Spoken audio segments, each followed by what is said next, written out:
రెండవ భాగం ఇంతవరకు మనం చదువుకున్న భాగంలోనికి వద్దాం. మత్తయి సువార్త 26వ అధ్యాయం 8వ వచనం. శిష్యులు చూచి కోపపడి, ఈ నష్టమెందుకు? దీనిని గొప్ప వెలకు అమ్మి బీదలకు ఇయ్యవచ్చునే అనిరి.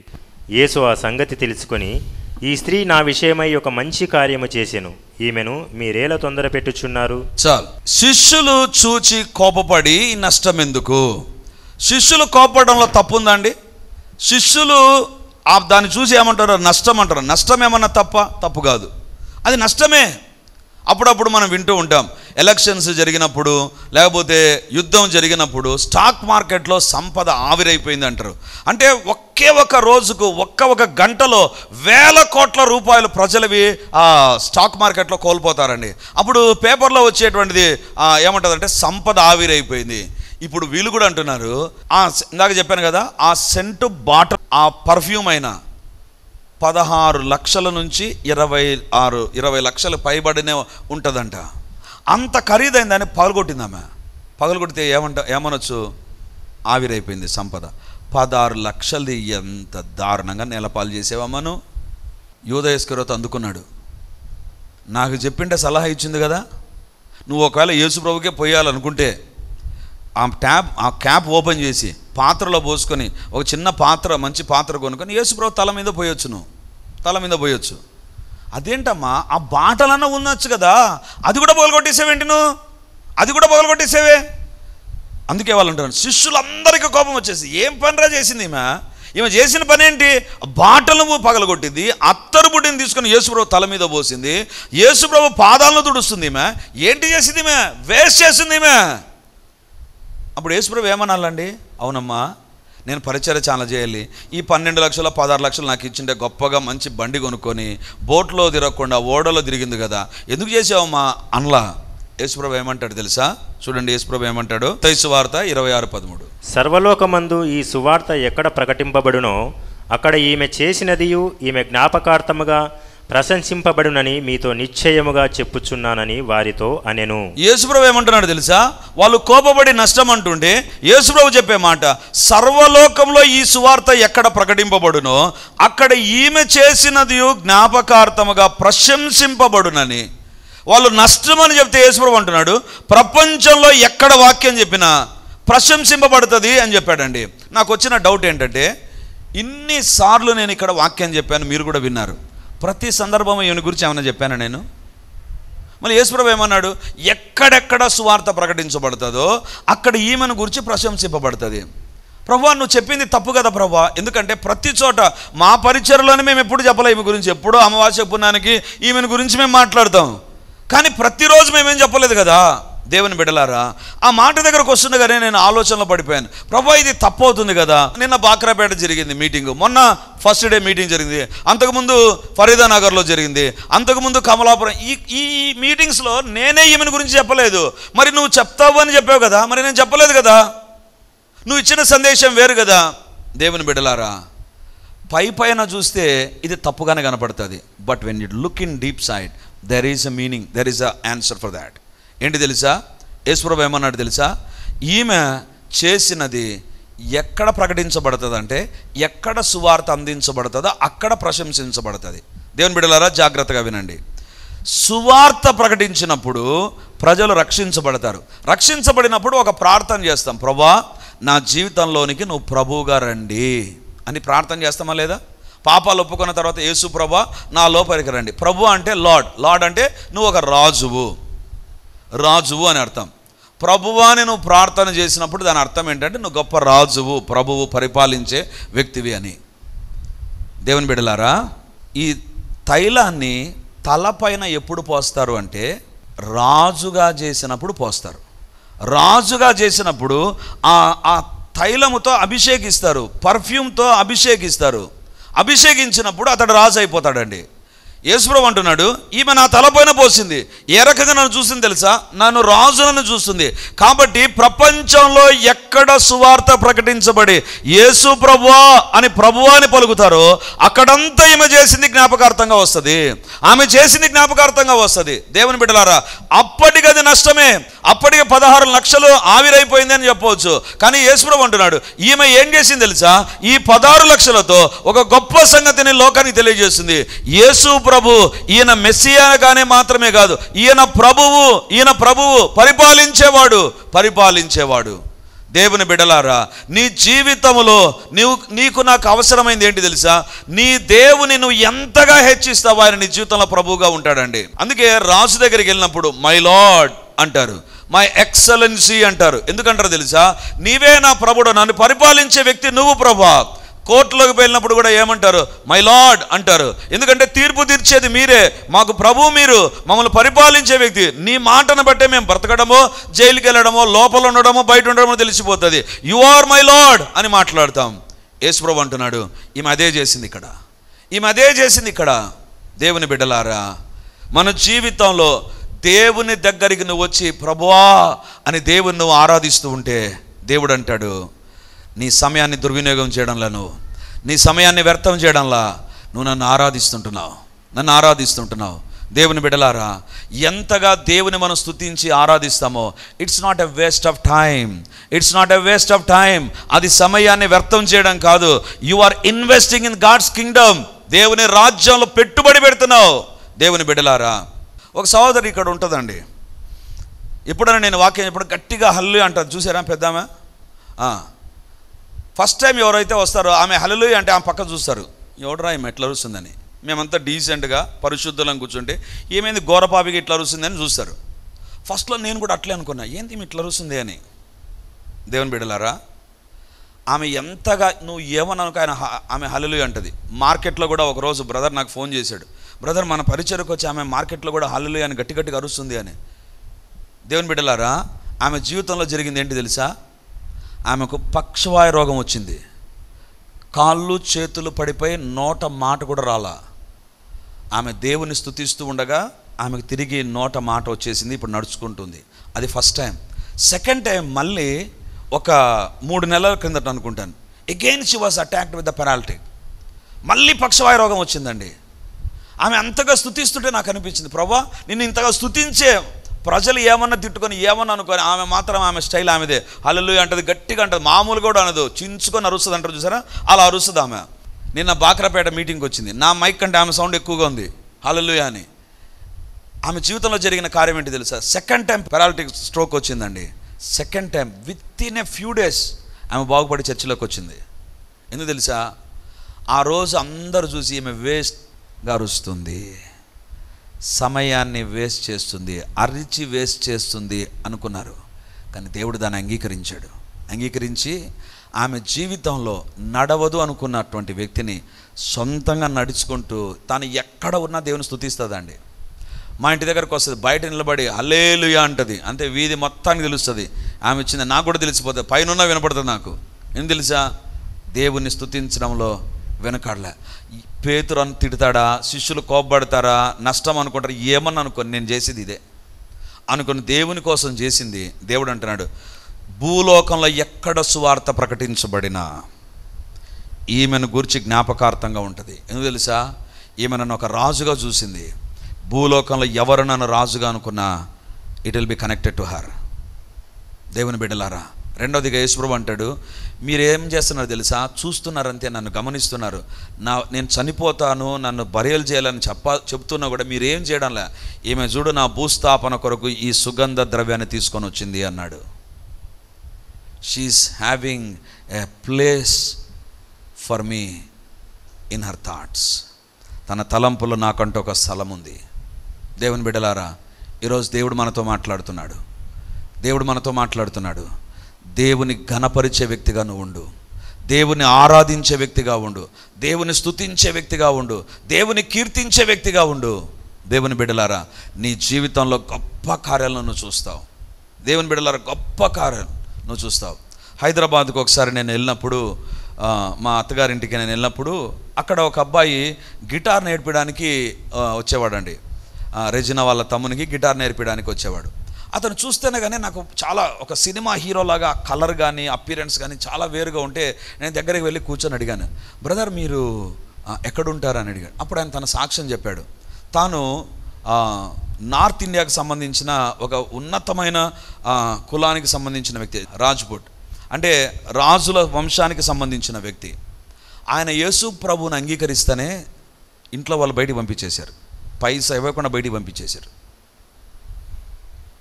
మేము రాజ్పుట్స్ము, మా గురువు వేరు, మా మతం వేరు, నువ్వేం చేసావు?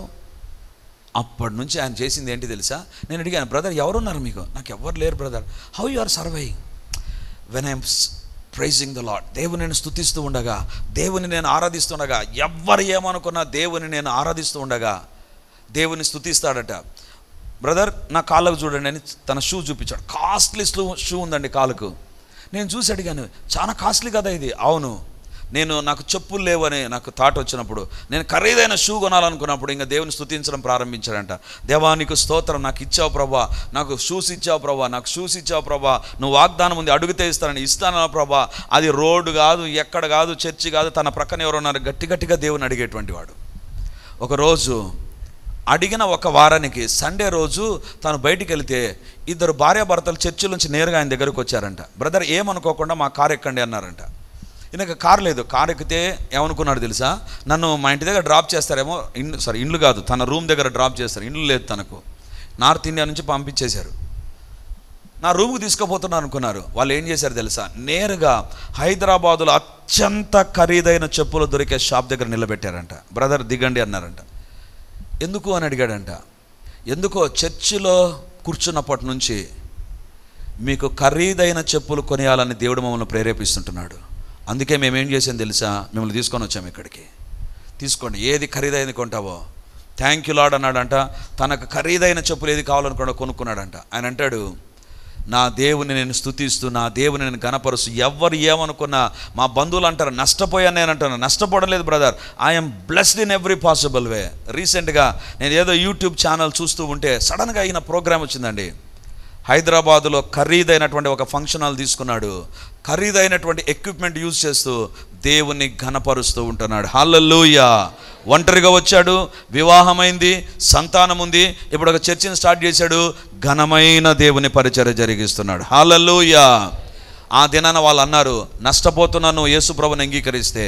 యేసుప్రభుని అంగీకరిస్తే పైసా ఇవ్వ మా ఆస్తిలో, మేము రాజ్పుట్స్ కోట్లకు పడగనెత్తిన వాళ్ళం మేము, but you are going away. వాళ్ళు అనుకున్నారు, నష్టపోయారు. దేవుని బిడలారా, ఈరోజు దేవుడు మనతో మాట్లాడుతుంటున్నాడు. దేవుని నువ్వు ఎంతగా మహింపరుస్తావో, ఎంతగా గణపరుస్తావో, అందరి ముందర, శిష్యుల ముందర, ఒక వేరే ఇంట్లోనికి వెళ్ళి మేనర్లెస్ ఉమెన్గా కనపడుతుందండి. పర్మిషన్ ఇంట్లో తీసుకోకుండా వేరే ఇంట్లో అత్తరుబుడ్డి పగలగొట్టి ఆ గాజోపులను చూసి వాళ్ళ ఇంట్లో వాళ్ళు అనుకుంటారు, ఏం పోయే కాలం వచ్చింది మీకు, మా ఇంట్లో పగలగొట్టిందని. అందరూ ఏమనుకున్నా కానీ తాను దేవుని స్తుతించి ఆరాధించగలిగిన విధులను ఆరాధించింది. ప్రజలు ఆరాధన దగ్గర ఏం చేస్తారు తెలుసా? Dignified, forget about that. నీ దేవుని స్తుతించడంలో take freedom. Don't be rigid. ఏదో బొమ్మలాగా నిలబడవద్దు. Feel free. దేవుని మనసారా స్తుతించి ఆరాధించేటువంటి వ్యక్తిగా ఉంటే దేవుడు అంటాడు, ఈమె ఇప్పుడు చేసిందని నష్టం అంటున్నారు కదా, ఇప్పుడు చెప్తున్నా, భూలోకం ఉన్నంత వరకు ఎక్కడ సువార్త ప్రకటించబడినా ఈమె కనెక్ట్ అవుతుంది అక్కడ. ఎందుకు తెలుసా? ఆమె నా కొరకు ఒక శ్రేష్టమైన మంచి కార్యము చేశాను. హల్లెలూయా, హల్లెలూయా. నష్టపోయింది అని అనుకున్నారు, అంత పోగొట్టుకునేది అనుకున్నారు, బట్ దేవుడు అంటాడు, భూలోకం ఉన్నంత వరకు, సువార్త ఉన్నంత వరకు ఈమెను ఎవ్వరు మర్చిపోరు. మూడో భాగాన్ని చూపించి నేను ముగిస్తాను. చూడండి, మార్కు సువార్త 12వ అధ్యాయం 41 నుంచి 43 వరకు. ఆయన కానుక పెట్టె ఎదుట కూర్చుండి జన సమూహము ఆ కానుక పెట్టెలో డబ్బులు వేయుట చూచుచుండెను. ధనవంతురాలైన వారనేకులు అందులో విశేషముగా సొమ్ము వేయుచుండిరి. ఒక బీద విధవరాలు వచ్చి 2 కాసులు వేయగా ఆయన తన శిష్యులను పిలిచి, కానుక పెట్టెలో డబ్బులు వేసిన వారందరికంటే ఈ బీద విధవరాలు ఎక్కువ వేసినని మీతో నిశ్చయముగా చెప్పుచున్నాను. వారందరూ తమకు కలిగిన సమృద్ధిలో నుండి వేసిరి గాని ఈమె తన లేమిలో తనకు కలిగినదంతయు అనగా జీవనమంతయు వేసెనని చెప్పెను. తనకు కలిగిన జీవనమంతయు వేసెనని చెప్పెను. 42వ వచనం. ఒక బీద విధవరాలు వచ్చి 2 కాసులు వేయగా, 2 కాసులు వేయగా అంటే అంటే మన భాషలో చెప్పాలంటే ఆమె దగ్గర ఆమె బతికేదానికి అవసరమైన డబ్బంతా బ్యాంకులో కాదు మొత్తం తీస్తే 20 రూపాయలు. ఆమె దగ్గర ఉండేది మొత్తం 20 రూపాయలే. ఇక ఆమె తినాలన్నా, బతకాలన్నా, కొనుక్కోవాలన్నా, రెంట్ కట్టాలన్నా, ఏం చేయాలన్నా, బస్సు ప్రయాణం చేయాలన్నా 20 రూపాయలే ఉండేది. ఇంకంతకంటే ఏం లేదు. ఆ 20 రూపాయలు తీసుకొని వచ్చి కానుక పెట్టెలో వేసేసింది. ఒకవేళ ఆమె దగ్గరికి పోయి మనం అడిగామనుకో, అమ్మ 20 రూపాయలు వేసేవే, ఇంక నీకేంటి పరిస్థితి, నీకు అన్నం ఎట్లా, నీకు ఒకవేళ నువ్వు ఒకవేళ విధవరాలువు, నీకు ఏదైనా జబ్బు వచ్చిందనుకో, డాక్టర్ దగ్గరికి పోవాలంటే ఎట్లా? ఆమెను చూసి ఎవరైనా ఏమంటారో తెలుసా? కొంచెమన్నా ఆలోచన ఉందా? ఎందుకు తెలుసా, ఆడ ధనవంతులు కూడా ఉన్నారండి. ధనవంతులు కూడా తన ధనాన్ని వేస్తున్నారు. నాకు అనిపిస్తుంది ఆ ధనవంతులు వేస్తున్నారు కదా, ఈమెకు అంత పోయే కాలం ఏమొచ్చింది? అంత రెండు కాసులు అయితే ఏం డిఫరెన్స్ వస్తుంది? టోటల్ ఏమన్నా మారుతుందా? ఏం మారదు కదా. ఎందుకు ఈమె వేయాలి? ఈమెకి ఇది నష్టము కదా. ఈమెది వేయకుంటే మంచిది కదా, ఈమెది ఇవ్వకుంటే మంచిది కదా. ఇచ్చి తప్పు చేసింది ఈమె ఎట్లా బ్రతుకుతుంది? ఇప్పుడు ఎవరు చూసుకుంటారు? ఎవరైనా ఏమైనా పూచి ఇచ్చారా? లేదా యేసుప్రభు ఏమైనా ముందుగానే చెప్పాడా, నువ్వు ఆ 2 కాసులు వేస్తే నేను బాగా చూసుకుంటానని యేసుప్రభు చెప్పాడా? ఏం చెప్పలేదు. ఇవేమీ లేకుండానే 2 కాసులు వేసేసింది. మన భాషలో చెప్పాలంటే ఈమె ఎత్తిపోయింది, ఇంకేం లేదు ఈమె దగ్గర. దేవుని బిడ్డలారా, ఇవ్వడం అంటే ఏంటి తెలుసా? చాలా సందర్భాల్లో నా దగ్గర 100 రూపాయలు ఉంది కాబట్టి 10 రూపాయలు ఇస్తా. అది కాదు ఇవ్వడం అంటే. నీకు లేనప్పుడు ఇస్తావు చూసావా, అది అస్సలైంది. కానీ పాట మాత్రం పాడతాం. ఏమని పాట పాడతామంటే, నాదంటూ లోకాన ఏది లేదు ప్రభా, ఉందంటే నీది ఇచ్చిందే ప్రభా, కానీ నీకు మాత్రం ఇయ్యను. నాకు జబ్బు బాగా స్వస్థత కలిగింది అనుకో, డాక్టర్ దగ్గరికి అయితే 1000 రూపాయలు వేస్తా, కానీ నువ్వు స్వస్థపరిచినందుకు 100 రూపాయలు వేసి వదిలేస్తా అంతే. నువ్వు నాకు వాహనం ఇచ్చావు అనుకో, లక్షల రూపాయల వాహనాన్ని తీసుకుంటా, కానీ నీకు ఇచ్చేదేమో 100 రూపాయలు, నీకు ఇచ్చేదేమో 100 రూపాయలు. నాకు ఉద్యోగ దీవెన కలిగింది అనుకో, నేను ఉద్యోగంలో 1000 రూపాయలు నేను 62 సంవత్సరాలు తీసుకుంటా, కానీ ఉద్యోగ దీవెనకు మాత్రం నీకు ఇచ్చేది ఇంతే. ఏమంటుంది? ఒకవేళ నా దగ్గర అంత డబ్బు ఉంటే ఇంకెంత ఇచ్చిందనో దేవునికి. దేవుని బిడ్డలారా, ఇప్పుడు నాకు వచ్చిన డౌట్ ఏంటంటే, ఈమె తన లేమిలో వేసింది, తన దగ్గర లేదు ఇక 2 కాసులు తప్ప ఇంకా వేరొకటి లేదు. అప్పుడు ఆమె దేవునికి ఇచ్చింది. ఇప్పుడు చెప్పండి, ఆమెకి ఎట్లా? ఇంటికి పోయి ఉంటుంది, ఒక రోజు ఉపవాసం ఉంటుంది, 2 రోజులు ఉంటుంది, 3వ రోజు 4వ రోజు పరిస్థితి ఏంటి చెప్పండి? ఒకవేళ పోయి అడిగినారు అనుకో, ఎవరినైనా పోయి అడిగింది అనుకో, అమ్మ నీ దగ్గర డబ్బు లేదా? ఉండే డబ్బు అంతా యేసుప్రభుకి. ఎవడేమన్నా నిన్ను? యేసుప్రభుకి ఏం లేదా? యేసుప్రభు ఏం పొందుకోలేడా? ఇస్తున్నారు కదా చాలామంది. ఇచ్చేటప్పుడు సాతాను పుట్టించే తలంపు ఇది. నువ్వు ఇవ్వకపోతే ఏమవుతుందిలే, 10వ భాగం తీయకుండా అప్పుకి ఇచ్చేసే. దేవునికి ఇవ్వాల్సింది ఇవ్వద్దు. మేలు ఎంతైనా పొందుకో. ఏదో ఒక 500 రూపాయలు 1000 రూపాయలు ఇచ్చి వాటిని సెటిల్ చేసి సరిపోతుంది అంతే. ఎక్కువ వద్దు, కావద్దు. నీకు పిల్లలు లేరు, నీకు భవిష్యత్తు ఉంది కదా, నీ జీవితంలో కూడా అవసరతలు ఉంటాయి కదా. దేవుని బిడ్డలారా, ఇప్పుడు నాకు వచ్చిన డౌట్ ఏంటంటే, ఈమె ఆ తర్వాత ఎలా బతికింటుంది చెప్పండి? బైబిల్లో ఉందా? ఏమన్నా బైబిల్లో ఉందా? లేదు. ఇప్పుడు ఎలా బతికింటుందో చెప్తాను నేను. బైబిల్ని ఆధారం చేసుకుని చెప్తా. పేతురు దగ్గర ఖాళీ దోణి ఉందండి.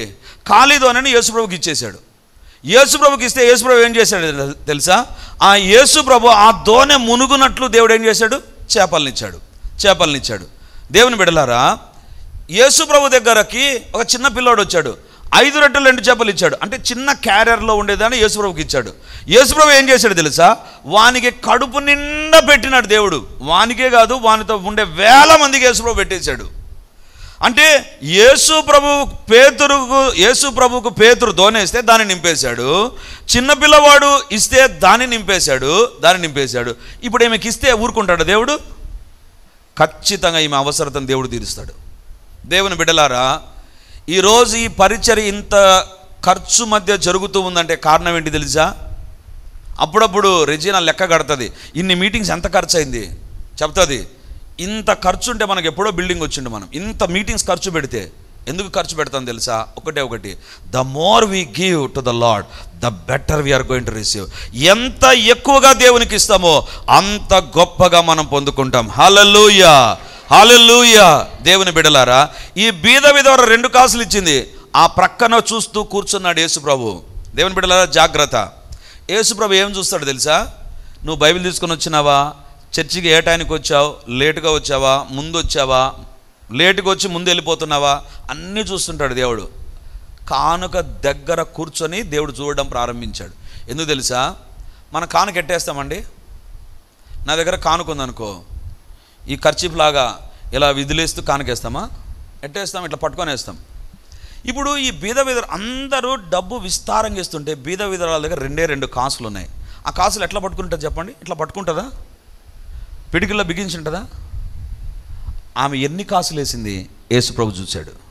ఆ చేతి లోపల ఉన్నదాన్ని యేసుప్రభు చూశాడు. ఇప్పుడు అడుగుతున్నాడు, నువ్వు ఎంత కానుకేస్తున్నావో దేవుడు చూస్తున్నాడు. నీకు దేవుడు ఎన్ని ఆశీర్వాదాలు ఇచ్చే ఎంత కానుకిస్తున్నావో దేవుడు చూస్తాడు. నువ్వు అలా ఎవరికి తెలియకుండా అలా వేసేయచ్చు నువ్వు. కానీ దేవుడు అడుగుతాడు, ఏదో ఒక రోజు నిన్ను ఇంతగా దీవించి ఆశీర్వదించి కాపాడి నీ జీవితంలో ఇన్ని మేలు చేస్తే బిచ్చగానికి వేసినట్టు వేస్తున్నావా నాకు? ఈమె తన జీవనం అంతా వేసేసిందంట. అందరు ఏమంటారో తెలుసా? నష్టపోయింది ఈమె. కానీ నాకు అనిపిస్తుంది తాను బ్రతికినంత కాలం దేవుడే బాధ్యత వహించుంటాడు. హల్లెలూయా, హల్లెలూయా. దేవుని బిడ్డలారా, learn to give to the lord. దేవునికి ఇవ్వడం నేర్చుకుందాం. దేవునికి ఇవ్వడం నేర్చుకుందాం. ఇవ్వడం మనిషి లక్షణం కాదు, గుర్తుంచుకోండి, ఎప్పటికి గుర్తుంచుకోండి. ఇవ్వడం దేవుని లక్షణం. దేవుడు లోకమును ఎంతో ప్రేమించను కాబట్టి ఆయన ఏం చేశాడు? తన అద్వితీయ కుమారుని భూలోకానికి ఇచ్చాడు. ఇవ్వడం దేవుని లక్షణం, తీసుకోవడం మానవుని లక్షణం. నువ్వు ఇవ్వడం నేర్చుకోగలిగితే you will be coming in to the realm of the God. Something marvellous is going to take place. నీ సమయాన్ని దేవునికి ఇచ్చి, నీ డబ్బును దేవునికి ఇచ్చి, నీ తలాంతును దేవునికి ఇచ్చి, నీ యొక్క బలాన్ని దేవునికి ఇచ్చేవాడైతే దేవుడు నీ జీవితంలో గొప్ప కార్యాన్ని జరిగిస్తాడు, గొప్ప కార్యాన్ని జరిగిస్తాడు. దేవుని బిడ్డలారా, ఈరోజు దేవుడు మనతో మాట్లాడుతున్నాడు. చాలా సందర్భాలలో మన జీవితాల్లో దేవునికి ఇచ్చేటప్పుడు అనిపిస్తుంది నష్టపోతానేమో, ఇవ్వకుంటే మేలు, కొంచెం దాచిపెట్టుకుంటే మేలు కదా అనుకున్నామా? జాగ్రత్త, అది అస్సలు మంచిది కాదు, అస్సలు మంచిది కాదు. దేవుని దగ్గర ఒకటి మొక్కుకున్నావంటే అది ఇవ్వకుండా ఆగిపోవద్దు, ఇవ్వకుండా ఆగిపోవద్దు. దేవునికి ఇచ్చి నష్టపోయిన వాళ్ళు లేరు, దేవునికి ఇవ్వకుండా బాగుపడిన వాళ్ళు కూడా లేరు. దేవునికి ఇచ్చి నష్టపోయిన వాళ్ళు లేరు, దేవునికి ఇవ్వకుండా బాగుపడిన వాళ్ళు కూడా లేరు. అందుకే దేవుడు అంటాడు, శిష్యులు అంటారు కోపపడి, ఈ నష్టం ఎందుకు, ఈ నష్టం ఎందుకు? యేసుప్రభు అంటాడు, ఇది నష్టం కాదు, ఇప్పటికి నష్టంగానే కనపడుతుంది కానీ నష్టం కాదు. పేతురు అంటాడు, సమస్తాన్ని విడిచిపెట్టాం ప్రభా, వీఆర్ ఇన్ అ లాస్. కానీ దేవుడు అంటాడు, లేదు లేదు, 100 రెట్లు నువ్వు పొందుకుంటావు. దేవుని బిడ్డలారా, భూలోకంలో పేతురు ఉన్నప్పుడు తెలుసా, బైబిల్లో వ్రాయబడింది, పేతురు పాదముల వద్ద ఆస్తి చరస్తి రాస్తులను పెట్టారంట. డాక్యుమెంట్లు పెట్టేవాళ్ళు డాక్యుమెంట్లు పెట్టారు, డబ్బు పెట్టేవాళ్ళు డబ్బు పెట్టేశారు. పేతురు పాదాల దగ్గరకు వచ్చేసాయి. ఎందుకు తెలుసా? పేతురు సమస్తాన్ని విడిచిపెట్టాడు. ఈరోజు నువ్వు విడిచిపెట్టవలసిన పాపాన్ని విడిచిపెట్టినప్పుడు విస్తారంగా పొందుకుంటావు. దేవునికి స్తుతులు చెల్లించే విషయంలో ఈ స్త్రీ ఎక్కడ తానున్నానో మర్చిపోయి దేవుని స్తుతిస్తూ ఆయన పాదాలను తుడిచి ఆయన పాదాలను ముద్దు పెట్టుకుంటూ ఆయన ఆరాధిస్తుంటే దేవుడు అంటాడు, ఈమె నష్టపోవడంలా, ఈమె నష్టపోవడంలా, ఈమె పొందుకుంటుంది. 2 కాసులేసి జీవనం అంతా వేసిన తర్వాత బికారి అయిపోయింది అని ప్రజలు అనుకుంటారు. నాకు తెలిసి కాకుల ద్వారా ఏలియాను పోషించిన దేవుడు, 5 రొట్టెలు 2 చేపలను ఆశీర్వదించిన దేవుడు, ఆహారాన్ని ఆకాశం నుంచి కురిపించిన దేవుడు, పేతురు దోణను నింపిన దేవుడు ఏమైనా వదిలిపెడతాడా? వదిలిపెడితే దేవుడు అన్యాయస్తుడవుతాడు. ఈరోజు దేవుడు మనతో మాట్లాడుతున్నాడు. నీ జీవితంలో నష్టపోవడం లోక సంబంధంగా ఉండవచ్చు, కానీ దేవుని దృష్టిలో గొప్ప లాభాన్ని పొందుకోగలం. I don't know why God gave me this message. దేవుని బిడ్డలారా, నీవు విడిచిపెట్టినప్పుడే you will have the best. దేవుని ఎంతగా స్తుతించాలన్న పరిస్థితులు మర్చిపోయి దేవుని స్తుతించావా, దేవుని ఆరాధించావా, దేవుడు నీ ప్రభు అని ఆయనను మనసారా కీర్తించావా, యూ విల్ బి బ్లెస్. 3వదిగా, దేవునికి ఏమి ఇవ్వగలవో నీవు ధారాళంగా ఇవ్వగలిగితే you will be receiving in abundance. ప్రభు మనతో మాట్లాడుతుండగా దేవుని బిడ్డలారా, ఒక మాట చెప్పకుండా నేను ముగించలేను. అదేంటంటే, ఈరోజు ఉదయాన్నే కమ్యూనియన్ టైంలో నేను ఒక వాక్య భాగాన్ని చదివా. ఏంటి తెలుసా? యేసు ప్రభు శిలువలో ఆయన వస్త్రాలు తీసేసి వస్త్రాల కోసం చీట్లు వేసేశారు. ఎక్కడైనా చనిపోయినప్పుడు చనిపోయిన వ్యక్తికి లాస్ట్ జర్నీ ఏ రకంగా ఉంటుందంటే, అతనికి ఇష్టమైన డ్రెస్ వేసి భూస్థాపన కార్యక్రమం చేస్తారు. యేసు ప్రభు చనిపోతుంటే ఉన్న వస్త్రాలు కూడా తీసేశారండి, ఉన్న వస్త్రాలు కూడా తీసేశారు. యేసు ప్రభు తనకంటూ ఏది ఉంచుకోకుండా అన్నీ ఇచ్చేశాడు. కాబట్టి బైబిల్లో వ్రాయబడింది, అన్ని నామముల కంటే పైనామం యేసు నామం. హల్లెలూయా, హల్లెలూయా. అది ఆకాశమందు కానీ, భూమి మీద కానీ, భూమి క్రింద కానీ హెచ్చించబడిన నామం. God gave everything for us. ఈరోజు దేవుడు అడుగుతుంటున్నాడు, నువ్వు విడిచిపెట్టవలసింది విడిచిపెట్టగలిగితే యూ విల్ రిసీవ్ 100-fold. శ్రేష్టమైన 100 రెట్ల దీవెనలను దేవుడు మనకు దయచేయును గాక. ప్రభు సన్నిధానంలో మనం ప్రార్థన చేద్దాం.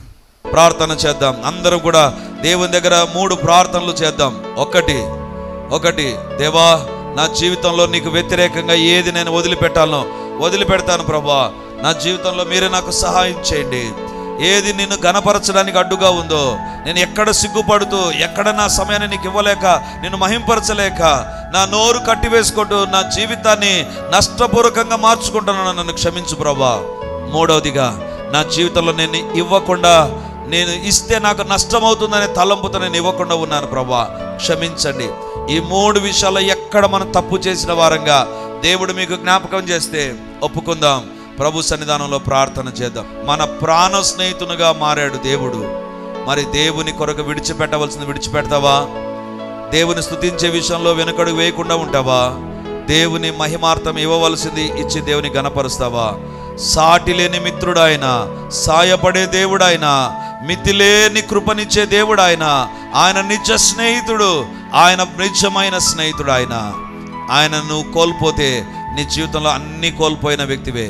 ఈరోజు ప్రభు నీతో మాట్లాడుతుండగా ప్రభు ఎదుట ప్రార్థన చేద్దాం. ప్రభువా, ఎక్కడ నిన్ను నేను గణపరచలేదో నన్ను క్షమించు, నీ శిలవ రక్తముతో నన్ను కడుగని ప్రార్థన చేద్దాం. నీవు పునరుద్ధానుడు అవుతావని గుర్తించింది నాయన. అలాంటి ఆరాధనమే మీకు చెల్లించుదుముగాక.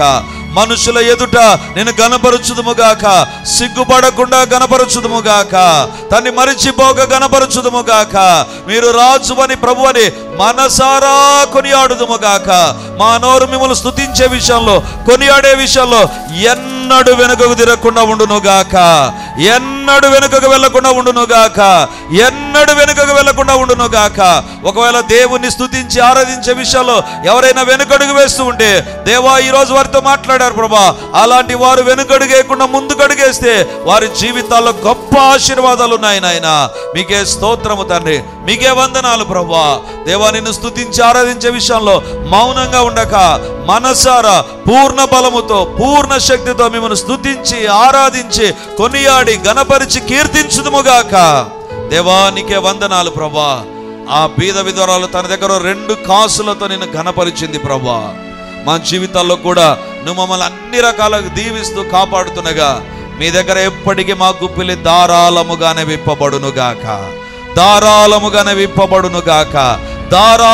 విప్పబడునుగాక.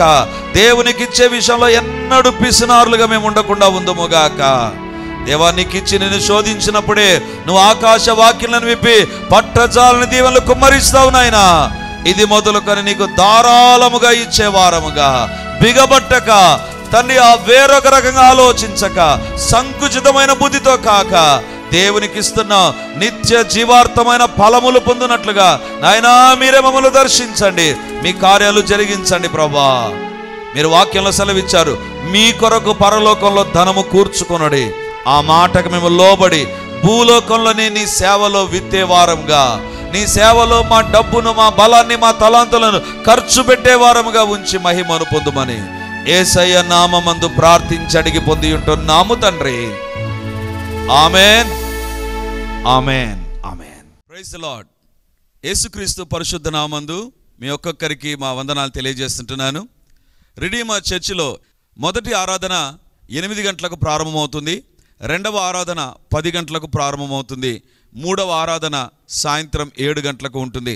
దేవుని బిడ్డలారా, ఎవరైనా ఉదయం ఆయా పనులు కలిగి 2వ ఆరాధనలకు రాలేకపోతున్నారని భావించి ఈ యొక్క మొదటి ఆరాధన ప్రారంభిస్తున్నాం.